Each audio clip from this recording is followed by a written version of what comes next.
ఇలాంటి మరెన్నో వీడియోలు చూడడానికి like, share, subscribe and comment. ఈరోజు ఈ వీడియోలో వినాయక వ్రత కథ గురించి తెలుసుకుందాము. వినాయక వ్రత కథలో గణపతి జననం గురించి తెలుసుకుందాము. సూత మహర్షి సౌనకాది మునులకు ఇట్లు చెప్పెను. గజముఖుడైన అసురుడొకడు తన తపస్సుచే శంకరుని మెప్పించి కోరరాని వరం కోరినాడు. తనను ఎవరూ వధించరాదని శక్తిని శివుడు తన ఉదరం నందే నివసించవలనని కోరినాడు. ఆ ప్రకారము శివుడు అతడి కుక్షియందు బందీ అయినాడు. అతడు అజేయుడైనాడు. భర్త కలిగిన ఈ స్థితి పార్వతీదేవికి చాలా దుఃఖహేతువైనది. జగత్తుకు శంకరుడు లేని స్థితి అది. జగన్మాతయగు పార్వతి భర్తను విడిపించు ఉపాయమునకై విష్ణువును అర్థించినది. విష్ణువు గంగిరెద్దువాని వేషం ధరించినాడు. నందీశ్వరుని గంగిరెద్దుగా వెంట తీసుకొని వెళ్ళినాడు. గంగిరెద్దు నాడించి గజముఖాసురుని మెప్పించినాడు. గజముఖాసురుడు ఆనందంతో ఏమి కావాలనో కోరుకో అన్నాడు. విష్ణుదేవుని వ్యూహము ఫలించినది. నీ ఉదరమందున్న శివుని కొరకై ఈ నందీశ్వరుడు వచ్చినాడు. శివుని నందీశ్వరుని వశము చెయ్యుమన్నాడు. గజముఖాసురునికి శ్రీహరి వ్యూహమర్థమైనది. తనకు అంత్యకాలము దాపరించినదని గుర్తించినాడు. అయినా మాట తప్పుట కుదరదు. కుక్షియందు ఉన్న శివుని ఉద్దేశించి, ప్రభు, శ్రీహరి ప్రభావమున నా జీవితము ముగియుచున్నది.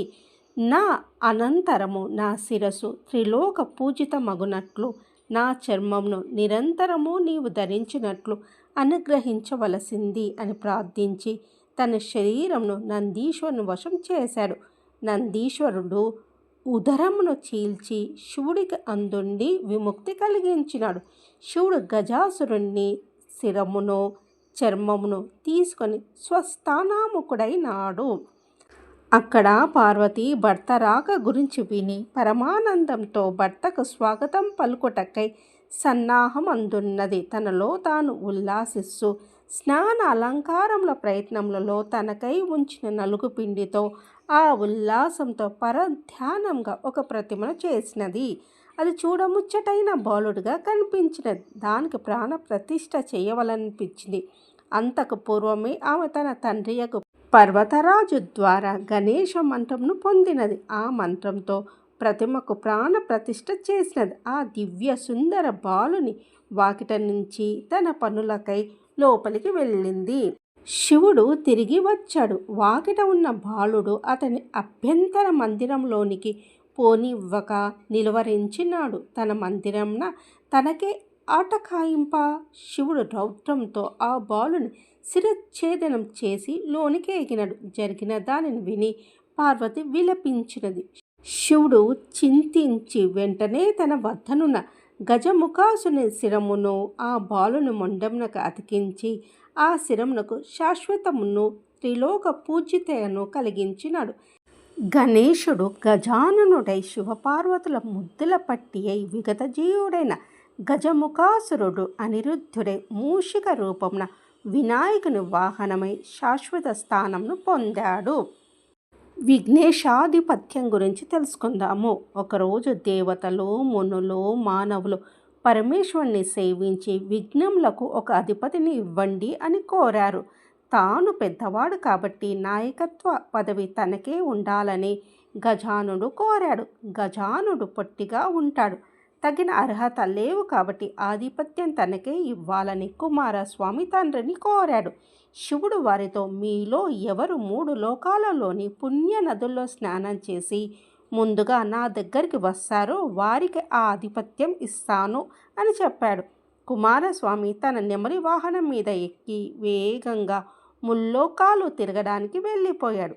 గజానుడు బాధపడుతూ తండ్రి దగ్గరికి వెళ్ళి నమస్కరించి, అయ్యా, నా గురించి తెలిసి కూడా ఈ విధంగా చెప్పడం నీకు సరి అయినదా? మీ పాద సేవకుణ్ణి నా యందు దయ చూపి తగిన ఉపాయం చెప్పండి అని కోరినాడు. శివుడు నారాయణ మంత్రం జపిస్తూ 3 సార్లు మా చుట్టూ ప్రదక్షిణ చెయ్యాలి. ఇది అన్ని తీర్థాల్లో తిరిగిన స్నాన ఫలితాన్ని ఇస్తుంది అని చెప్పాడు. వినాయకుడు అదే విధంగా చేశాడు. ఆ మంత్ర ప్రభావం వల్ల గంగా నదిలో స్నానమాడేందుకు వెళ్ళిన కుమారస్వామికి తనకంటే ముందుగానే గజానుడు ఆ నదిలో స్నానమాడి తనకు ఎదురుగా వస్తున్నట్లు అనిపించింది.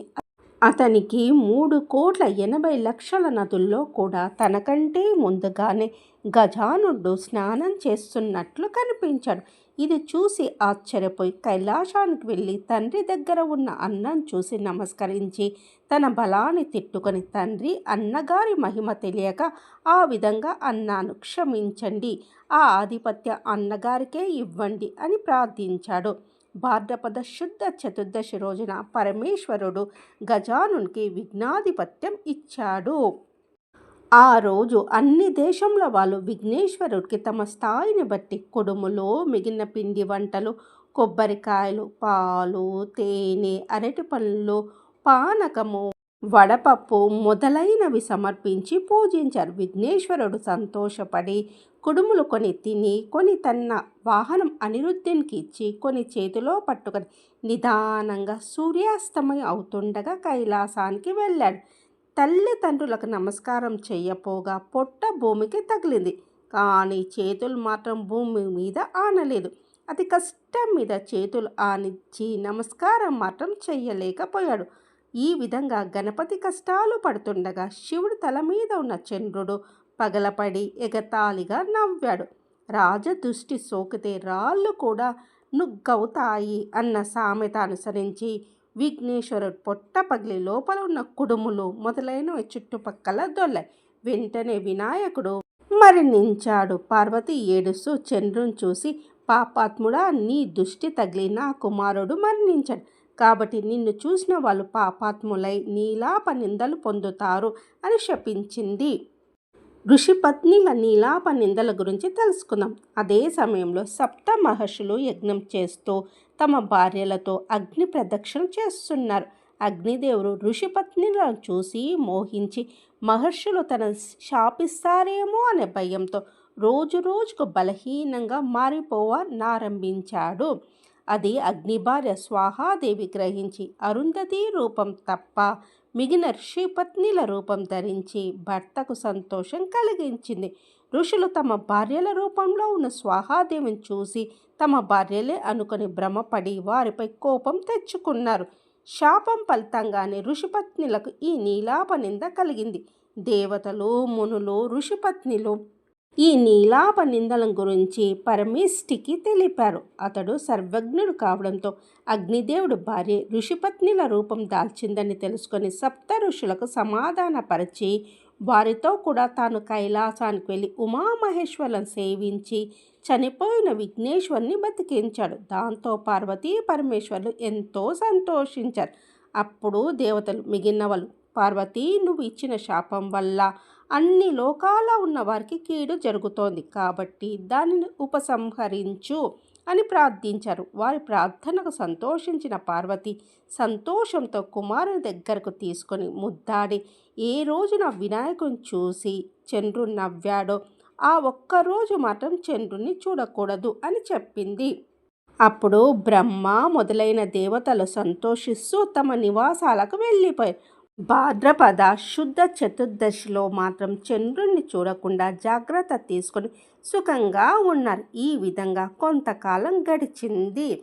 శమంత కోపాఖ్యానం గురించి తెలుసుకుందాము. ద్వాపర యుగంలో ద్వారకావాసి అయిన శ్రీకృష్ణుని నారదుడు దర్శించి ప్రార్థించి మాట్లాడుతుండగా, స్వామి, సాయంకాలం అయ్యింది, ఈరోజు వినాయక చతుర్థి కాబట్టి పార్వతీదేవి శాపం వల్ల చంద్రుని చూడకూడదు, నేను నా ఇంటికి వెళ్తాను, అనుమతించండి అని గతంలో జరిగినదంతా చెప్పి స్వర్గానికి వెళ్ళిపోయాడు. అప్పుడు శ్రీకృష్ణుడు ఆ రోజు రాత్రి చంద్రుని చూడకూడదని పట్టణంలో చాటింపు వేయించాడు.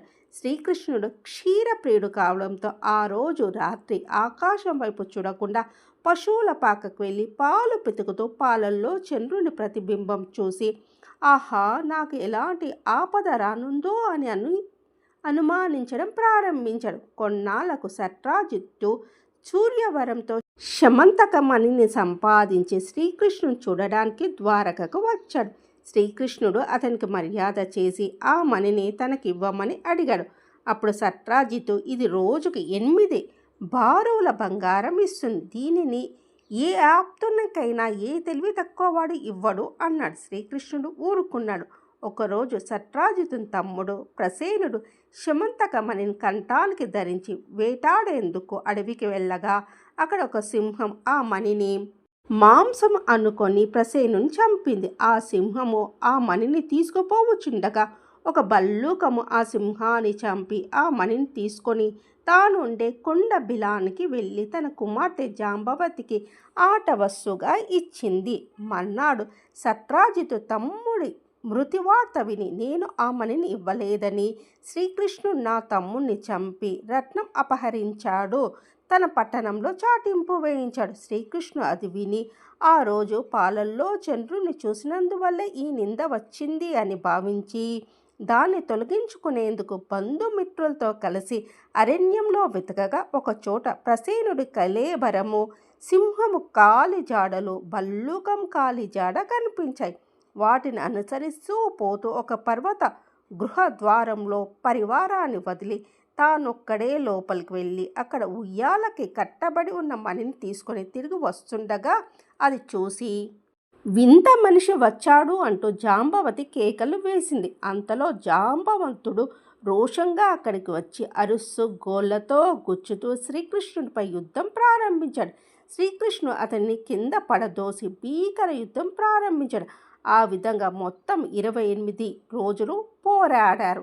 చివరికి జాంబవతుడు శక్తిహీనుడై తనతో పోట్లాటకు దిగినవాడు రావణ సంహారి అయిన శ్రీరామచంద్రుడే అని అర్థం చేసుకొని నమస్కరించి, దేవాది దేవ, ఆర్తజన రక్షక, నిన్ను త్రేతాయుగంలో రావణాది దుష్ట రాక్షసులను చంపేందుకు వచ్చిన శ్రీరామచంద్రుడని అర్థం చేసుకున్నాను. అప్పుడు నన్ను మీరు ఒక వరం కోరుకోమన్నారు. నేను తెలివి తక్కువగా మీతో ద్వంద్వ యుద్ధం చెయ్యాలని కోరుకున్నాను. త్వరలో అది జరుగుతుందని మీరు చెప్పారు. అది మొదలు మీ నామస్మరణ చేస్తూ అనేక యుగాలు గడుపుతూ వచ్చాను. మీరు ఇప్పుడు నా శరీరం అంతా శిథిలం అయ్యింది. ప్రాణాలు త్వరలో పోనున్నాయి. జీవితేచ్ఛ నశించింది. నా అపచారంను క్షమించి నన్ను కాపాడు. నీకంటే నాకు వేరే దిక్కు లేదు అంటూ ప్రార్థించాడు. అప్పుడు శ్రీకృష్ణుడు దయతో జాంబవతుడిని తన చేతితో నిమిరి, జాంబవంత, శమంతకమణిని దొంగలించానని నాపై వచ్చిన అపనింద తొలగించుకొనుట కోసమే వచ్చాను. కాబట్టి మణిని నాకివ్వు, నేను వెళ్ళిపోతాను అని చెప్పాడు. అప్పుడు జాంబవంతుడు శ్రీకృష్ణునికి మణితో పాటు తన కుమార్తెను కూడా ఇచ్చాడు. తన ఆలస్యం వల్ల ఆందోళన చెందుతున్న బంధువులతో, సైన్యంతో, మణితో, జాంబవంతితో కలిసి తన నగరానికి వెళ్ళాడు. సత్రాజితుని పిలిపించి అందరినీ పిలిచి జరిగిందంతా వివరించి మణిని ఇచ్చాడు. అప్పుడు సత్రాజిత్తు, అయ్యో, లేనిపో నింద మోపి దోషానికి పాల్పడ్డాను అని విచారించాడు. మణితో పాటు తన కుమార్తె సత్యభామను కూడా ఇచ్చి తన తప్పు క్షమించమని వేడుకున్నాడు. ఒక శుభముహూర్తాన శ్రీకృష్ణుడు సత్యభామని, జాంబవతిని పెళ్లి చేసుకున్నాడు. దానికి వచ్చిన దేవాది దేవతలు, ఋషులు శ్రీకృష్ణుడితో, స్వామి, మీరు సమర్థులు కనుక నీలాప నిందలు తొలగించుకున్నారు. మా బోటి అల్పుల మాట ఏమిటి అన్నారు. శ్రీహరి వారి యందు దయతలచి భాద్రపద శుద్ధ చవితి రోజు ప్రమాదవశాత్తున చంద్రదర్శనమైన ఆ రోజు పొద్దున గణపతిని యథావిధిగా పూజించి శమంతకమణి కథను విని పూజా అక్షంత తల మీద వేసుకుంటే ఎటువంటి అపనిందలు పొందురుగాక అని ఆనతీయగా దేవతలు, మునులు సంతోషించారు. కాబట్టి మునులారా, అప్పటి నుంచి ప్రతి సంవత్సరము భాద్రపద శుద్ధ చతుర్థి రోజు దేవతలు, మహర్షులు, మనుషులు అందరూ తమ తమ శక్తి కొలది గణపతిని పూజించి తమ తమ కోరికలు నెరవేర్చుకుంటూ సుఖంగా ఉన్నారు అని సూతముని సౌనకాది మునులతో చెప్పారు. ఇది వినాయక మహత్యము. వినాయక నిమజ్జనం గురించి తెలుసుకుందాం. భాద్రపద శుద్ధ చవితి తర్వాత వినాయకుడికి నవరాత్రి పూజలు చేసిన తర్వాత మట్టి వినాయకులను ఆడంబరంగా తీసుకొని వెళ్ళి దగ్గరలో ఉన్న నదిలో కానీ సముద్రంలో కానీ నిమజ్జనం చేస్తారు.